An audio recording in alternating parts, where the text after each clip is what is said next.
آج کے لیکچر میں ہم ہیجان میں آموزش اور ماحول کا کیا کردار ہے اس کو ڈسکس کریں گے۔ Role of learning and environment in emotion.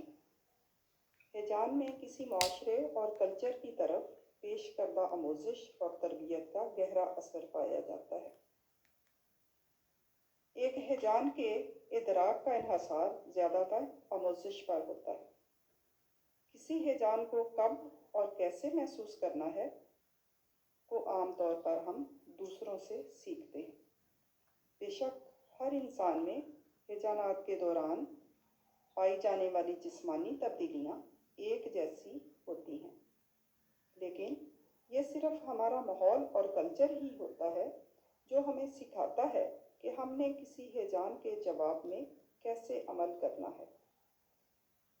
ہم کسی ہیجان خیز صورتحال میں اسی طرح جوابی عمل کرتے ہیں جیسے ہم اپنے ارد گرد دوسرے لوگوں کو کرتے دیکھتے ہیں۔ کسی غمناک واقعہ پر خواہ ہم ذاتی طور پر کتنے ہی غم زدہ ہوں، ہم اپنے معاشرے اور کلچر کے تناظر میں عموماً خاموشی اور کنٹرول طریقے سے افسوس کرتے ہیں۔ ہم شاذ و نادر ہی چیختے چلاتے یا روتے پیٹتے آنسو بہاتے نظر آتے ہیں، کیونکہ ہم اپنے آپ کو اسی طرح رکھنا چاہتے ہیں جیسے دوسروں کی اکثریت ہمیں ان حالات میں رد عمل کرتی دکھائی دیتی ہے۔ گروہی صورتحال میں لوگ اپنے رسم و رواج کے مطابق سوگ مناتے ہیں۔ اسی طرح خوشی اور شادی کے موقع پر بھی ہم لوگ اکثر اسی طرح کا مظاہرہ کرتے ہیں جیسے ہم اپنے ارد گرد لوگوں کو کرتا دیکھتے ہیں۔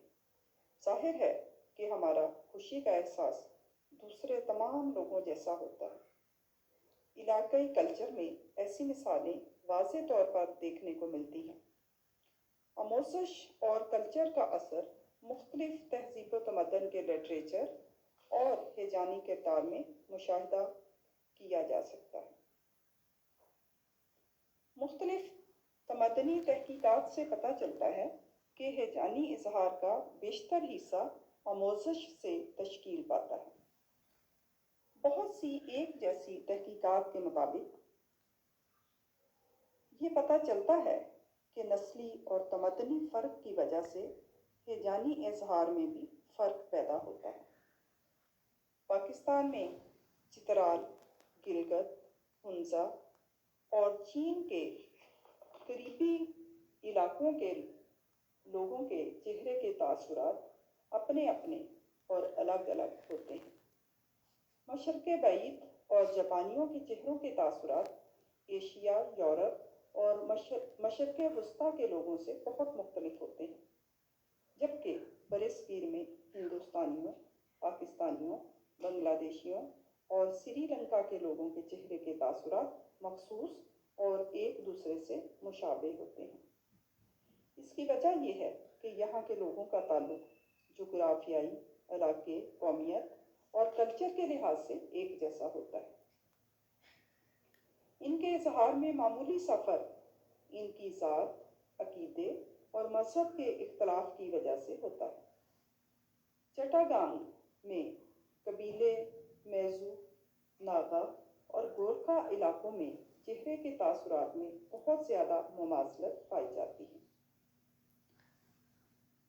اب ہم ہیجانی اظہار اور کلچر کی آموزش اس کو ڈسکس کریں گے۔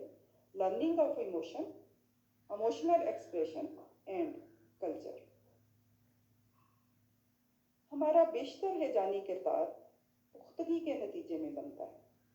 پختگی آنے کے ساتھ ساتھ ہم سیکھتے ہیں کہ ہیجانات کا اظہار کیسے کیا جاتا ہے۔ آموزش ہمارے کردار میں ترمیم کرتی ہے کہ ہمیں اپنے ہیجان کا اظہار لڑائی کی صورت میں کرنا ہے یا گالی گلوچ کے ذریعے یا پھر ہیجان خیز صورتحال سے دور ہو کر کرنا ہے۔ اگر ہم غصہ کی حالت میں کمرہ چھوڑ کر باہر نکل آتے ہیں تو ہیجان کا یہ طریقہ اظہار ہمیں پیدائشی طور پر معلوم نہ تھا۔ یقیناً گالی گلوچ خاموش کرنے یا کمرہ چھوڑ دینے کا عمل ہم نے آموزش کے ذریعے اپنایا ہے۔ لٹریچر میں آموزش اور ماحول کی عکاسی، اب ہم اس کو ڈسکس کریں گے، reflection of environment and learning in literature. Otto Klineberg ایک معروف نظریاتی ماہر نفسیات نے بہت سے چینی ناولوں میں جائزہ لیا کہ چینی ناول نگار کس طرح اپنے ناول پڑھنے والوں کے لیے ناولوں میں مختلف انسانی ہیجانات کی تصویر کشی کرتے ہیں۔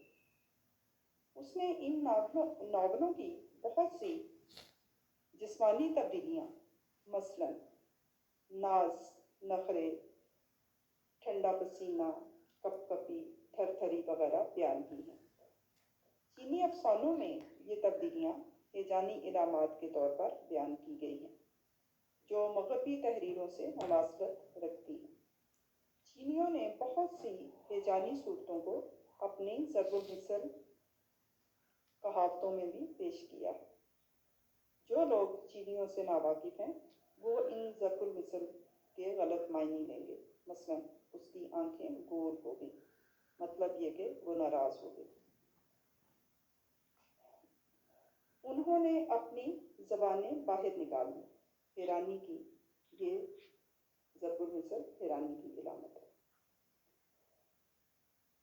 ہیجان میں آموزش اور ماحول کا کردار